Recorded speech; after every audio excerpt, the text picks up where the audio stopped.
Imagine being 14 years old, dressed in the kind of finery your family saved for years to buy. Your mother tucks a ring of fresh flowers into your hair, pretending her hands aren't shaking.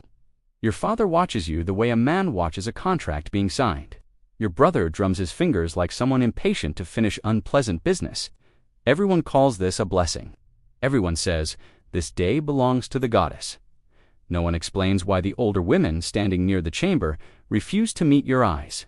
Before the sun sets, a stranger will decide what your body is worth. And this is still the merciful part. The temple gates gleam like gold in the afternoon light. The ziggurat rises above you like a ladder carved into the sky. Up close, it smells of incense, boiled barley, and smoke. Priests move like shadows. Slaves lug baskets heavy with offerings. And somewhere inside, behind low perfume-soaked curtains, a ritual waits for you. A priest places a rope crown into your hands. Another writes your name on a clay tablet. And on the altar, you notice a single silver coin resting as if waiting for someone. In a few minutes, you'll understand why your parents brought you here. In a few minutes, you'll understand why the temple door is locked from the inside. In a few minutes, you'll learn this ritual has nothing to do with devotion and everything to do with ownership. This isn't myth. This was Babylon, a system so normalized that ancient writers described it without flinching, and so disturbing that modern historians still argue over whether the truth is too dark to accept. And by the time the first stranger approaches the girl beneath the ziggurat shadow, you will understand the real purpose of Babylon's most sacred ritual and why the world tried to forget it. If hidden horrors of the past fascinate you, subscribe to Grim History, hit the like button, and once you reach the moment that unsettles you most, tell me where you're watching from. Let's begin. Her name is Beltoni, and this is where her story truly begins. Now picture yourself as Beltoni, standing at the threshold of Ishtar's temple. There are other girls like you, some older, some younger. Some appear composed, some look like they wish to melt into the tile. They hand you a thin cord. It is coiled, soft, braided from plant fiber. A crown for the holy, the woman beside you says. They place it around your head, like a crown that tightens rather than glows. You smile because everyone else is smiling. You do what is expected. You are offered barley cakes and a cup of sweet beer. You bow. You learn the hymns, your voice small against the chant. Herodotus described it bluntly. Women seated, rope crowns pressed tight, men choosing as they passed. Scholars still argue whether he misunderstood, but the tablets don't argue. They list names, payments, silver, grain. They were written to count, but here's what no historian will tell you. This is where the story stops looking sacred and starts looking transactional. Belani learns the business quickly. First, the training. Music, dance, perfume, the ways of lowering a look so it becomes an invitation instead of a refusal. A woman named Iltini shows her how to roll a cosmetic stone over her face to bring a last sheen of oil. A boy with ink-stained fingers marks her name on a small clay tablet. Kadisu, he murmurs, as if that word is both title and trap. The priests explain the theology in patient voices. To please Ishtar is to please the city. To please the city is to secure harvests, births, and trade routes. The logic is tidy. The consequences are not. If you were Belani, would you call this devotion or imprisonment? It is easy to call the Kadisu priestesses. They are trained. They memorize hymns. They learn to read sacred forms pressed into clay. They wear clean linen. They stand inside holy walls. From the outside, it looks like status. The law supports that illusion. The law protects her on paper, property, wages, legal standing. But the tablet never records consent, and it never records exit. On paper, she belongs to no man. In life, she belongs to the temple. For a brief moment, Beltani believed this might be her future, a path upward, a chance to rise like the priestesses whose names were pressed into clay. Maybe the temple would protect her. Maybe she could even thrive here. But that hope died quickly. But the paper is only part of the story. What happens next is the part even the tablets avoid describing. At night, when the lanterns ignite and Babylon sinks into a low, humming quiet, the inner court changes. The outer doors are drawn shut, but men still enter. Merchants with covered faces, soldiers home from duty, travelers carrying silver, grain, or cloth from distant roads. They do not linger. They pay, and priests guide them behind low curtains where the Kadisu wait. Coins pass from hand to hand, Names are recorded. Portions are set aside for sacrifice. Everything else feeds the temple stores. This is where devotion becomes routine. Beltani watches an older woman leave the enclosure. She moves carefully, practiced, with a coin resting in her lap and a gaze trained not to settle anywhere too long. No one shames her, no one mocks her. The city respects her for having served, and yet her life has already narrowed. She will not marry as other women do. She will not raise children inside a household that belongs to her. Her future has been shaped quietly without a single spoken sentence. Some Kadisu call this a position, others call it survival. Beltani calls it order. Her days are not chosen. They are assigned. Bells wake her. Rations decide her meals. Names spoken by priests decide when she serves. No one threatens her. No one restrains her. Still, nothing belongs to her time. A woman who cannot leave is not staying by choice. At night, lying on her narrow mat, Beltani thinks of the smell of wet barley, of her mother's hands smoothing her hair, the rope crown still resting lightly against her temples. She wonders how long perfume can hide exhaustion. The tablets offer no answer. They simply stop recording names. And then there is another ritual. Once a year, during the New Year festival, the temple prepares a sacred marriage meant to secure the city's future. It is dressed in hymns and symbols, spoken of as union and blessing. Inside the walls, it feels less like celebration and more like proof. Proof that the goddess's favor has been purchased again. The temple does not accept refusal. Belani is still new enough to believe the goddess might be gentle. The hymns speak of gardens and rain, of love that nourishes the land. But the priests speak of service, and the men speak of payment. The purpose is never hidden. The city must be fed. The city must endure. As dusk settles, Belani lifts the rope crown once more. The inner court doors close. Rugs are laid out. Records are straightened. Girls adjust their hair while chants rise. Old and insistent, something shifts behind a curtain. The air tightens. One more name will be taken. One more entry added. One more night absorbed into memory. A priest murmurs words she barely hears. Incense fills her lungs. A coin waits somewhere beyond her sight. A narrow rope path marks the ground, guiding where she must sit. A man will choose when the curtain trembles. Beltani understands that the choice was decided long before she arrived here. The fabric parts. It falls shut behind the stranger.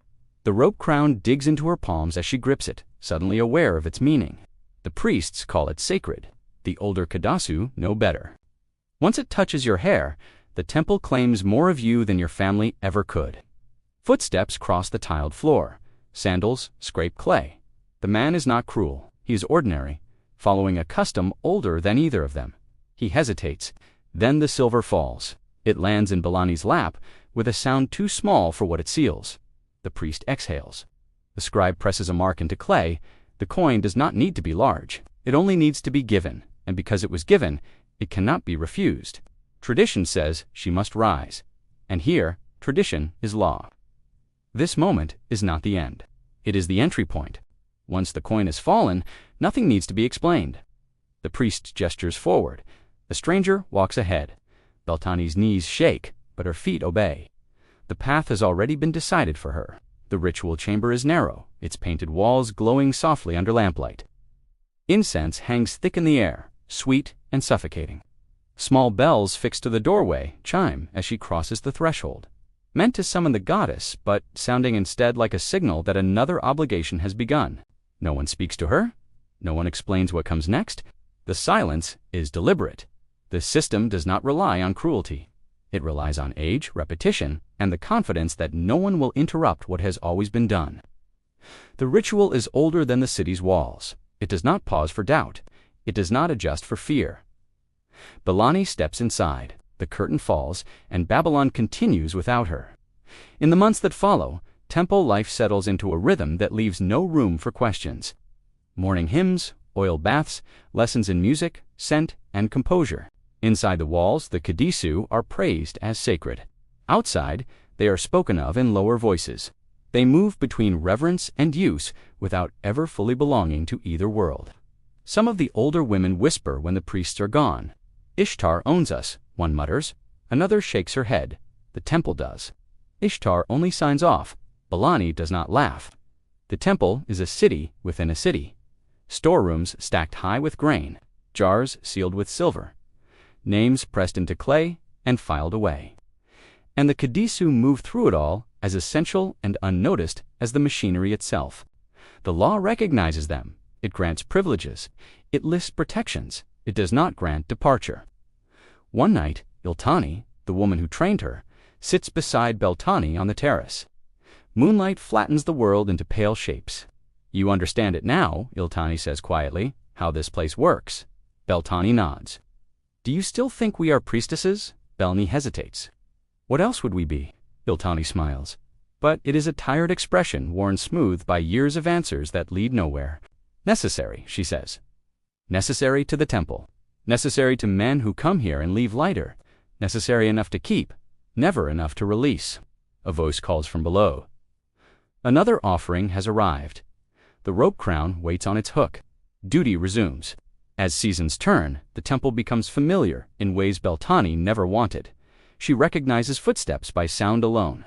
She knows which merchants bring wine, which soldiers bring impatience, which offerings carry the sharp smell of foreign roads.